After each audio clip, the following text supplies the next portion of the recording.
Susan Sarandon draft I've ever heard in my life. Like, I think it's the most relaxed draft ever.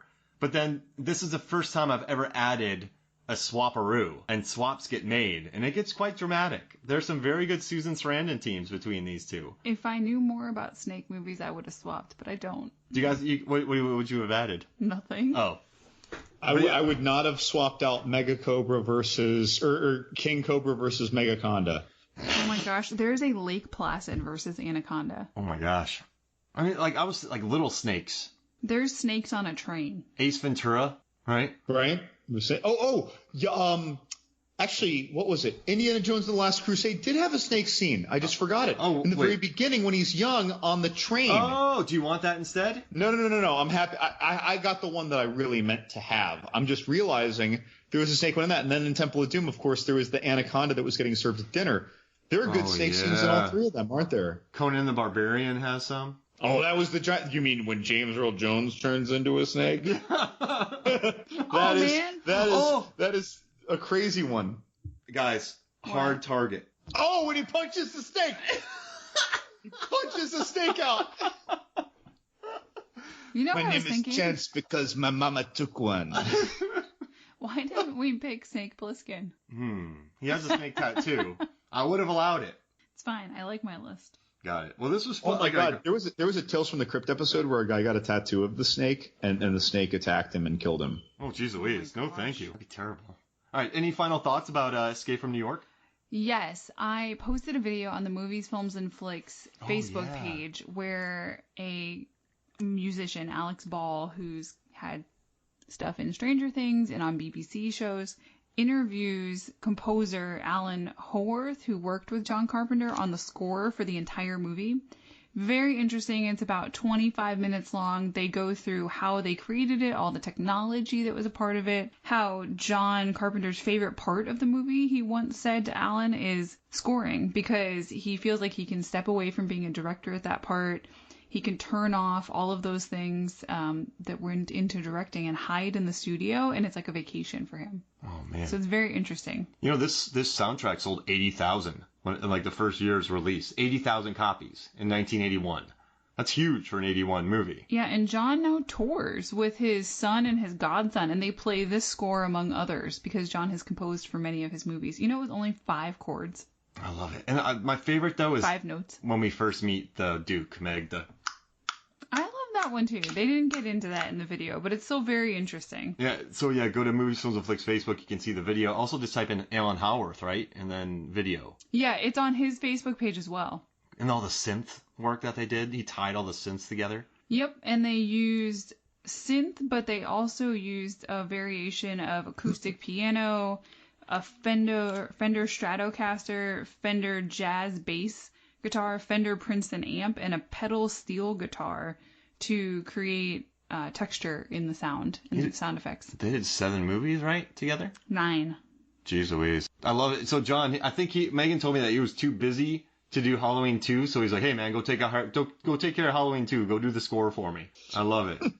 Yeah, this guy did The Thing, They Live, Halloween 2 through 5, Christine, Big Trouble in Little China, Raiders of the Lost Ark, Back to the Future 2 and 3, Little Mermaid, Total Recall, 5 Star Trek movies, Poltergeist, among others. And Poltergeist! Whoa! Didn't he get his big break by coming up with Star Trek's the movie theme? Yeah, and he auditioned to do the first Star Trek the Motion Picture, and he came up with the sound of the Enterprise, and how he did some research and he felt like the acceleration, in space would take a while, and he drew it out, and when he sent that in for his audition, they chose him for the role, and that's how he got his role on Escape from New York.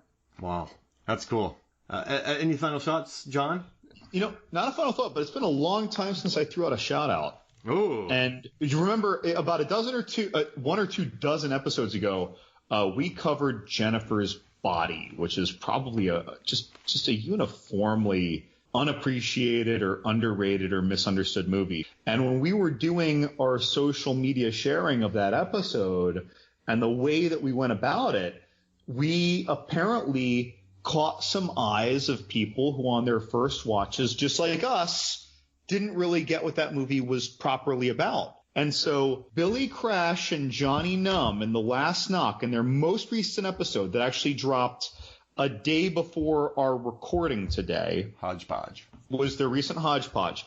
And they mentioned Jennifer's Body, and Billy Crash rewatched it because of how we were talking about how people misunderstood it and totally misgauged what it was. And he was totally on board. Johnny Numb still has not seen it. So Johnny, if you're listening, you really need to rewatch it. But even he was saying, okay, maybe I'll finally come around and give this movie another chance because he hasn't seen it in a very, very long time. Billy Crash. But they were really nice. They gave us a kind shout out. They appreciated the reviews in the episode.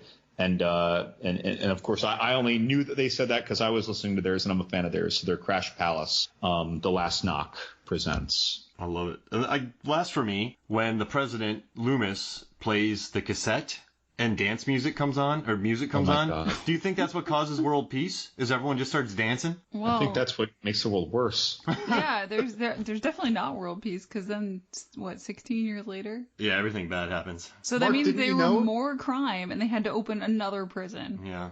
Didn't you know I'm that sorry. George Miller made Mad Max Fury Road as a direct sequel to this? The music comes on, everyone goes. Oh, and one last thing. Speaking of cars, you just reminded me, John. When Snake takes that station wagon, puts it in reverse, and blasts through that barricade, that's pretty badass. Dude, that was risky. Yeah. That was risky. I would not necessarily expect that to go that way. So I mean, Ooh, I thought that was really interesting. So we, in preparation for the Train to Busan podcast, we watched the animated prequel from the director, and I felt he took heavily from this world. yeah, he did. The car barricades and the way people were running around and just the whole style of it felt very Escape from New York. And that's on Crackle or Tubi. I don't remember. Soul Station. If you want to watch the prequel to Train to Busan, it's an animated film that does probably borrow heavily from Escape from New York. You can watch it for free, in the States at least. On Tubi and Vudu for free. Oh, so it's on Tubi and Vudu. You can watch the prequel to Train to Busan. And how would you two rate that? Because I haven't seen that. Is this like a hard recommend? No. No, not a hard recommend. I would say if you're really into that world and you're anticipating the upcoming Train to Busan, Peninsula. I think you would be interested. But it's a much smaller animated story. It's very bleak. Yeah, very bleak. If you like zombies, Is it a full movie? yes. So I don't want to wreck the plot because there's spoilers in it. There's stuff, so I won't wreck it. But yeah, I mean, it's I don't know. I just watch Train to Busan again. Do that, or watch Kingdom on Netflix instead. Which I still haven't seen. Or Rampart, which has also Kingdom. been on my to watch. Oh yeah. Oh, what's wow. Rampart? So one of them's a show and one of them's a movie, basically, right? Between Kingdom and Rampart. Oh, got it. Kingdom's a show. And then So is that- Rampart then is the movie, but they're both like, it's like the other one's like feudal. The movie then, Rampart, is like feudal society and zombies as well. Interesting. crap. Now I have to watch that. Oh, darn. Yeah. It's probably Terrible. just 90 minutes. I haven't seen it, but my attention was drawn to it before Kingdom then, because people were reviewing this movie online and it was enough trusted opinions that I'm like, oh, I really need to watch this. But I really need to be in a certain mood to watch a subtitled movie. And that's why those movies usually get delayed for me. Kingdom. Megan and I'd be up cheering. I'd be on my feet doing dances. Yeah, it was stressful. Like I'd be like, so John, I'd be watching it with my arms up like this, like, ooh, like this. And from what I understand, they're using like the bone crack zombie style Yeah. as well Yeah, as Train to Busan. Yep, very much so. Very much like the train crack. Wait, train crack. Bone crack. Bone crack. I gotta get out of here, guys. This was Bone fun. crack and train zombie. There it is. Bone crack and train zombie. Lee Van Cleef. And now the Cushy mustache bushy, attached cushy you. bushy, cushy bushy.